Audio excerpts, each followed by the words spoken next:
मेरे हिसाब से या मेरे नजरिए से ऐसा कोई नया चमत्कार नहीं हुआ है ये लिस्ट के जरिए। ये तो मेरे हिसाब से एक्सपेक्टेड था। क्योंकि जो ट्रेंड हम देख रहे हैं बीजेपी में, एक सर्वाधिकारी ट्रेंड या तानाशाही ट्रेंड जो भी आप कहो, उस तरह का एक छवि बनते जा रहा है। जो मोदी कहेंगे वही होगा। हम्म। और ऊपर मोदी नीचे जनता, बीच में किसी की जरूरत नहीं है। ऐसा हमारे पास के एक लोकल लीडर हैं जो बड़े केंद्रीय मंत्री भी हैं। वो अक्सर बोलते हैं अपने घर को वर्करों को जाने नहीं देते। तुम्हारा क्या जरूरत है? नीचे जनता है, ऊपर मोदी है, हम्म। तुम्हारा क्या मतलब है?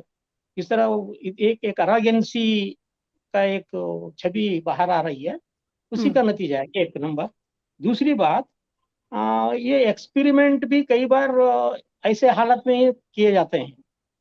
हम्म। नए लोगों को अब कितने दिन पुराने लोगों को झेलना पड़ेगा, चाहे पार्टी कौन सी भी हो। सेकेंड लाइन लीडरशिप तो छटपटाते रहती है। ये बड़े लोग हटते नहीं, दूसरों को चांस मिलता नहीं नहीं, तालुका लेकिन लेवल से। अंदर जी, जी। सॉरी, आपको 2 मिनट 2 सेकंड के लिए आपको रोक रही हूँ, लेकिन कर्नाटका दूसरे राज्यों से अलग है।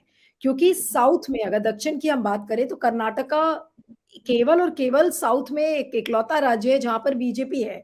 तो बीजेपी अपने पुराने नेताओं को, जिन्होंने बीजेपी की स्थापना की है दक्षिण में, उनको कैसे नजरअंदाज कर सकती है? और क्या फिर वो बीजेपी को पनपने देंगे आगे? आज चाहे वो येदुरप्पा हो, चाहे जगदीश शेट्टार हो, चाहे ईश्वरप्पा जी हो, चाहे फिर लक्ष्मण सावदी हो, आज क्या ये बीजेपी को जीतने देंगे अगर इनको नजरअंदाज बीजेपी ने किया है तो? जी। अब इनको इतना कमजोर किया गया है, या खुद उन्हें उतने कमजोर हैं, ये हाईकमांड को पता है इनसे ज्यादा कुछ फर्क पड़ने वाला नहीं है। थोड़ा बहुत तो येडियुरप्पा जी का असर है, हम्म। उसलिए उनको थोड़ा किसी तरह मैनिपुलेट किया जा रहा है। मगर बाकी के सऊदी का बोलिए, इवन शट्टर साहब का बोलिए, ऐसा जनाधार कुछ मजबूत उनके पीछे है, ऐसा कोई पिछले कोई रिकॉर्ड नहीं है उनका। जिम्मी हम्म। कैंडिडेट है बोले जैसा। पार्टी के नाम पर, या पहले उनका जो भी पुराना, उनकी वजह से पार्टी बनी वगैरह वगैरह, सारा चीज ठीक है।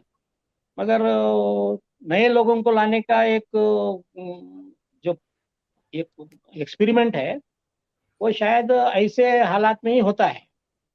अब यहाँ पर कुछ कट्टर, कुछ एक थॉट वालों को ज्यादा प्रेफरेंस मिल रहा, या कोई और ब्राह्मण सी कैंडिडेट भी हैं, उसके बारे में कोई चर्चा नहीं करते। ये तो बीजेपी का अपना एजेंडा है। अब वो लिंगायत लोग नहीं समझते इस बात को, ये बात अलग है। अब उन्होंने अपने आप को, इवन फिलोसॉफिकली देखा जाए तो लिंगायत एक प्रोग्रेसिव ऑर्गेनाइजेशन है। वो एक जो कम्युनिटी बोलते हैं, वो एक महात्मा बसवेश्वर जी का सामाजिक सुधारणा के तौर पर अस्तित्व में आया सो एक ग्रुप है। मगर वो अपने आप को ब्राह्मण के लेवल पर समझते हैं या शासक वर्ग समझते हैं।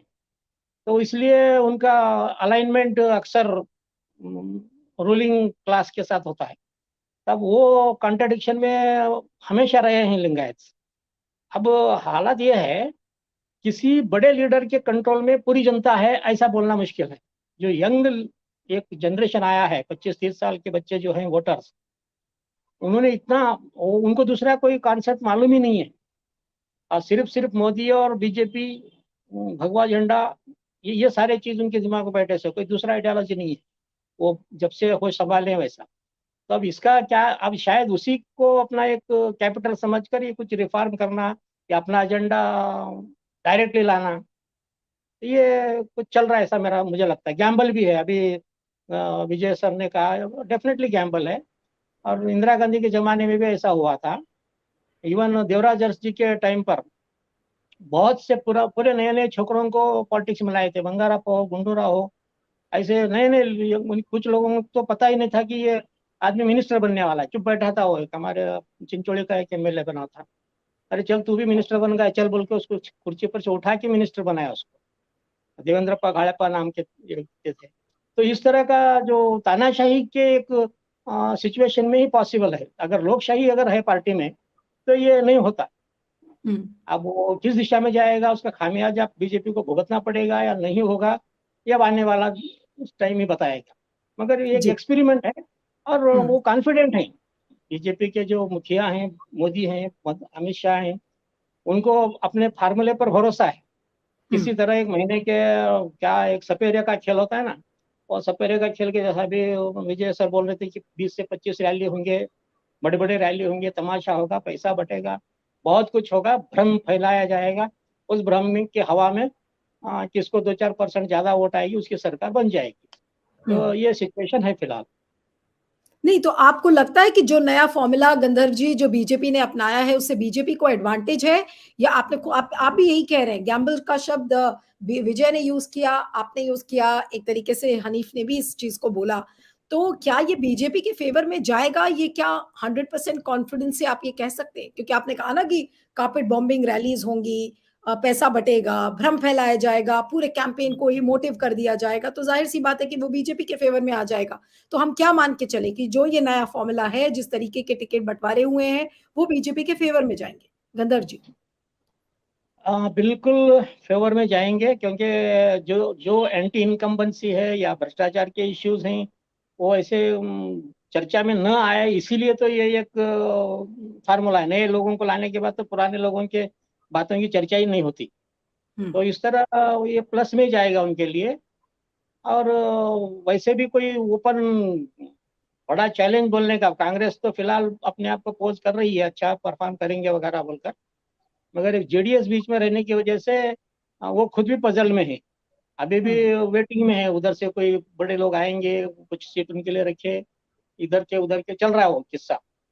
अब वो कांग्रेस में भी कहाँ तक टिक पाएंगे कांग्रेस, तो उसके ऊपर डिपेंड है। अगर हवा का रुख इधर होगा, कहाँ तक वो टिकेंगे लास्ट तक, ये बोलना मुश्किल है।